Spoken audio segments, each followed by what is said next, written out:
আমার বন্ধুগণ, আল্লাহ রাব্বুল আলামিন পবিত্র কোরআনের মধ্যে বলেন, وَإِذَا قُرِئَ الْقُرْآنُ فَاسْتَمِعُوا لَهُ وَأَنصِتُوا لَعَلَّكُمْ تُرْحَمُونَ। জোরে বলেন আল্লাহু আকবার। আল্লাহ রাব্বুল আলামিন আজ থেকে প্রায় ১,৫০০ বছর পূর্বে সমগ্র মানবতার হেদায়েতের জন্য বিশ্বনবীর উপর যখন এই মহাগ্রন্থ আল কোরআন নাযিল করেন, বিশ্বনবীকে দাওয়াত দিয়ে বলেন, নবীজি তাম বিশ্ব মানব সম্প্রদায়কে জানিয়ে দেন, পৃথিবীর যখন যেটা সব স্থানের মধ্যে, মসজিদের মধ্যে, মাদ্রাসার মধ্যে, ওয়াজ মাহফিলের প্যান্ডেলের ভিতরে, যেখানে যখন পবিত্র কোরআনুল কারীমের তেলাওয়াত করা হবে, কেউ তেলাওয়াত করবে আর কেউ মনোযোগ দিয়ে শ্রবণ করবে। যখন এই তেলাওয়াত করবে আর শ্রবণকারীরা শ্রবণ করবে, যতক্ষণ পর্যন্ত কোরআনের তেলাওয়াত হইতে থাকবে, আলোচনা হইতে থাকবে, আমি আল্লাহ পাক রব্বুল আলামিনের পক্ষ থেকে ওই মাহফিল, ওই প্যান্ডেলের ভিতরে, ওই মসজিদের ভিতরে, ওই মাদ্রাসার ভিতরে আমি আল্লাহর রহমত অনবরত বর্ষিত হইতেই থাকবে। বলেন সুবহানাল্লাহ। চিৎকার দিয়ে বলেন সুবহানাল্লাহ।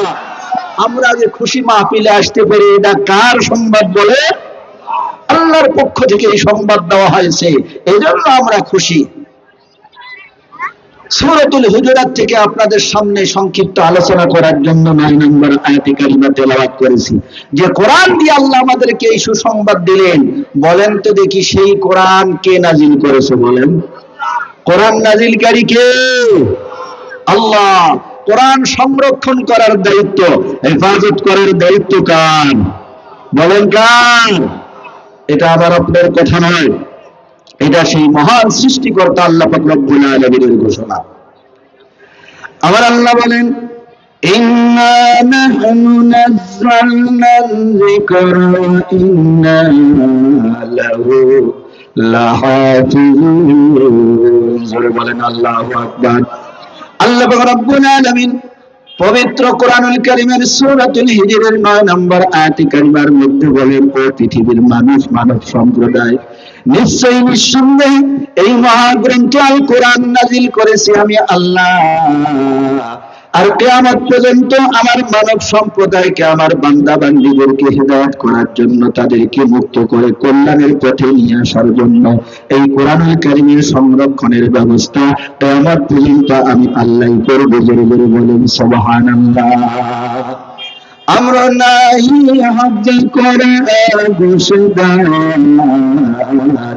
আমরা নাই হজ করে ঘোষদার, যায় শাদি মস্ত দুনিয়া হোশদার। আমার বন্ধুগণ, কোরআন কিভাবে আল্লাহ রাব্বুল আলামিন কোরআন নাজিল করেছে এটা তো সবাই জানি। পবিত্র কোরআনুল কারীমের একাধিক জায়গার মধ্যে আল্লাহ নিজেই সে ঘোষণা দিয়েছেন, কিন্তু দ্বিতীয় নাম্বার পয়েন্ট, কিয়ামত পর্যন্ত আল্লাহ তাআলা এই কোরআনুল কারীমের সংরক্ষণের ব্যবস্থা করবেন, এটা অনেকের বুঝে আসে না। কারণ ভাইজান, আমার আপনার মাতৃভূমি এই সোনার বাংলাদেশের মধ্যে বিশ্বনবীর জামানার কথা বাদেই দিলাম, বিশ্বনবীর জামানায় যখন পবিত্র কোরআনুল কারীম নাজিল করা হইতো, তখনও কিন্তু এই কোরআনের বিরুদ্ধাচরণকারী, কোরআনের বিরুদ্ধবাদী এক শ্রেণীর লোক ছিল। জোরে বলেন, কথা ঠিক না বেঠিক? আল্লাহর রাসূল কোরআনের পক্ষে দাওয়াত দেয়। কোরআনের সৈনিক হযরত আবু বকর, কোরআনের সৈনিক ছিল হযরত ওমর, কোরআনের সৈনিক ছিলেন হযরত ওসমান ইবনে আফফান, কোরআনের সৈনিক ছিলেন হযরত আলী ইবনে আবি তালিব রাদিয়াল্লাহু তাআলা আনহু। এমনি ভাবে কোরআনের বিরুদ্ধাচরণকারী ছিল আবু জাহাল, আবু লাহাব, ওলীদ ইবনে মুগীরা, উতবা, শায়বা, আর বড় বড় কাফের লিডারগণ। জোরে জোরে বলেন, কথা ঠিক না বেঠিক? রাসূলের পরে সর্বযুগে ইতিহাস সাক্ষী দেয়, কোরআনের বিরুদ্ধে এক শ্রেণীর লোক ছিল। ঠিক তদ্রুপ আমার আপনার এই মাতৃভূমি বাংলাদেশের মধ্যে আমি যেটা দেখেছি, আপনারাও যেটা দেখেছেন, বললে আপনাদের মরণ হবে, আপনাদের স্মরণ হবে সেই কথা যে ৯০-এর দশকে বাংলাদেশের মধ্যে কোরআনের ভুল ধরেছিল, কোরআনের বিরুদ্ধে কথা বলেছিল যে এই কোরআন মানা যাবে না, এই কোরআন পালন করা যাবে না, কারণ এই কোরআনের মধ্যে ভুল আছে। বলেন নাউজুবিল্লাহ। তার নাম ছিল কি? বলেন, তসলিমা নাসরিন। তার নাম ছিল কি? আপনাদের মনে আছে কিনা? ঢাকা রাজধানী সহ সারা বাংলাদেশের মধ্যে দুর্বার আন্দোলন গড়ে তুলেছিল ইসলাম প্রিয় মুসলিম তৌহিদি জনতা কোরআনের পক্ষে আর কোরআন বিরোধীদের বিপক্ষে। জোরে বলেন কথা ঠিক না ঠিক? ওই তসলিমা নাসরিন লেজ গুটিয়ে বাংলাদেশ ছেড়ে তার মামুদ দেশ পার্শ্ববর্তী ইন্ডিয়ার মধ্যে ভারতের মধ্যে আত্মগোপন করতে আশ্রয় নিতে বাধ্য হয়েছিল। জোরে জোরে বলেন কথা ঠিক না ঠিক? আমার বন্ধু, এরা 90 দশকের তসলিমা নাসরিনের কথা বললাম। শুধু এক তসলিমা নাসরিন নয়, এরকম আবু লাহাবের প্রেতাত্মা, আবু লাহাবের সন্তান, আবু জাহেলের সন্তান পৃথিবীর মধ্যে ইতিহাস সাক্ষী দেয় যুগে যুগে আমার আপনার পূর্বে এসেছিল, বর্তমান যুগের মধ্যে আমার আপনার জীবদ্দশায় আসতেছে। এমনকি যেদিন আমি আপনি পৃথিবীর জমিনের মধ্যে থাকবো না, আমার পর্যন্ত এরকম কোরআন বিরোধীদের আগমন ঘটতেই থাকবে। জোরে বলেন কথা ঠিক না বেঠিক? আমার বন্ধু, আজ থেকে কয়েক বছর পূর্বে জানতে পারলাম সুইডেনের মধ্যে কোরআন জ্বালিয়ে দেওয়া হয়েছে, এরপরে ফ্রান্সের মধ্যে কোরআন নিয়ে অবমাননা করা হয়েছে, কোরআনের বিরুদ্ধে তিরস্কার করা হয়েছে, কটাক্ষ করা হয়েছে। এরপরে শুধু সুইডেনের মধ্যে নয়, ফ্রান্সের মধ্যে নয়, সারা বিশ্বের মধ্যে মাঝে মধ্যে এরকম শোনা যায় কাফের মুশরিক হিন্দু বৌদ্ধ ইহুদি খ্রিস্টানদের সাথে সাথে কোরআনের বিরোধিতা করার জন্য আজকাল দেখা যায় আমাদের সমাজের মধ্যে এক শ্রেণীর মুসলিম নামধারী নাস্তিক মোরতাদদের আগমন ঘটতেছে। জোরে জোরে বলেন কথা ঠিক না বেঠিক? আজ থেকে মাত্র 15-20 দিন পূর্বে আপনাদের ভুরুঙ্গামারিতে এক যুবক কোরআন নিয়ে অবমাননা করেছিল, কোরআনকে ইহানাত করেছিল, অপদস্থ করেছিল। আপনারা কি শুনছেন? এখান থেকে ভুরুঙ্গাবাড়ি, রায়গঞ্জ থেকে ভুরুঙ্গাবাড়ি কয় কিলো?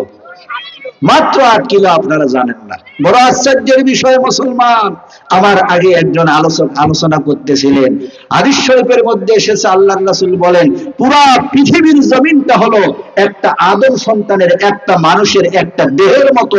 আবার আপনার এই দেহের 3.5 হাত বডিতে একটা স্থানের মধ্যে, হাতের মধ্যে যদি কেউ চিমটি কাটে, কেউ যদি সুই ঢুকায়, কেউ যদি চাকু দিয়ে আঘাত করে, পুরা শরীরে ব্যথা অনুভব করা যায় কিনা? পুরা পৃথিবীর মুসলমানেরা হলো একটা দেহের মধ্যে মতো, একটা অঙ্গের মতো। এক মুসলমান যদি আক্রান্ত হয় বিপদে, অন্য মুসলমানরাও ব্যতীত হবে। যারা ব্যতীত হবে তারা আল্লাহর কথা, আল্লাহর রাসূলের কথা অনুযায়ী তারা মুসলমান হইতে পারে না। জোরে বলুন কথা ঠিক না ঠিক? বলেন দেখি, ভুরুঙ্গাবাড়ির খবর আমরা জানি না। আরো একটা নতুন তাজা খবর কই, আজ থেকে মাত্র 10 থেকে 12 দিন পূর্বে কুড়িগ্রামের মধ্যে ফেসবুক ইউটিউবের মধ্যে ভাইরাল হয়েছে এক হিন্দু মহিলা কুড়িগ্রাম জেলা শহরে শাপলা টু দাদামোর এই রোডের মাঝে ওয়ালটন যে শোরুমটা আছে এর সামনে কোরআন প্রকাশ্যে কোরআন ছেড়ে রাস্তার মধ্যে ফেলেছিল, কোরআনের পাতার মধ্যে লাথি মেরেছিল। বলেন নাউজুবিল্লাহ। বিধর্মীরা এটা সাহস পাচ্ছে কি কারণে বলেন? মুসলমানদের ঘরের মধ্যে কোরআন বিরোধী শত্রু থাকার কারণে। জোরে জোরে বলেন কথা ঠিক না ঠিক? ভাইজান, এ কথায় পরে আসতেছি, শুরুতে বলতে চাই, বলেন আল্লাহ বললেন কোরআন সংরক্ষণ করবে কিয়ামত পর্যন্ত। আল্লাহ কি একদিনও আসছেন কোরআন সংরক্ষণ করার জন্য? আল্লাহ ফেরেশতাদেরকে নিয়ে মিছিল করতে করতে আসছেন? মিছিল নাই করেন, প্রতিবাদ করছেন। আল্লাহ প্রতিবাদ করলেন না, মিছিল করলেন না, বিক্ষোভ করলেন না, কোনো কিছু করলেন না। তাহলে কিভাবে আল্লাহ তাআলা কিয়ামত পর্যন্ত কোরআন সংরক্ষণ করবেন? ভাইরা আমার, রাইসুল মুফাসসিরিন আল্লামা আব্দুল্লাহ ইবনে আব্বাস রাদিয়াল্লাহু তাআলা আনহু থেকে বর্ণিত এই আয়াতে কারিমার তাফসীর করতে গিয়ে তিনি বলেন কোরআন নাযিল করেছে আল্লাহ পাক রব্বুল আলামিন, কিয়ামত পর্যন্ত এই কোরআন সংরক্ষণ আল্লাহ তাআলা করবেন। এটা কিভাবে করবেন?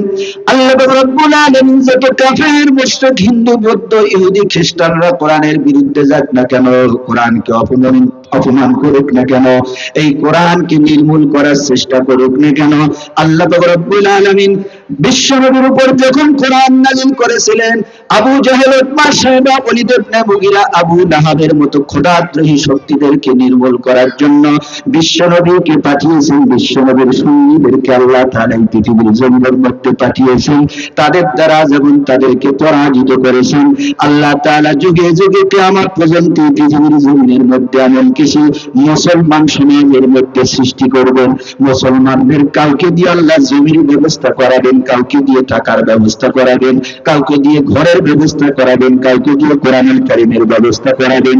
এভাবে আল্লাহ রাব্বুল আলামিন যুগে যুগে মুসলিম মাদ্রাসা কিয়ামত পর্যন্ত প্রতিষ্ঠিত করে এই সমাজের মধ্যে এই মুসলিম মাদ্রাসা ওয়াজ মাহফিলগুলোর মাধ্যমে আমাদের মুসলিম সমাজের মধ্যে কোরআনের দুর্গ প্রতিষ্ঠিত করে আল্লাহ তাআলা কোরআনের সৈনিক বানানোর মাধ্যমে কিয়ামত পর্যন্ত কোরআনুল কারীম সংরক্ষণ করবেন। জোরে জোরে বলেন সুবহানাল্লাহ। কোরআনের সৈনিক যুগে যুগে আসবে।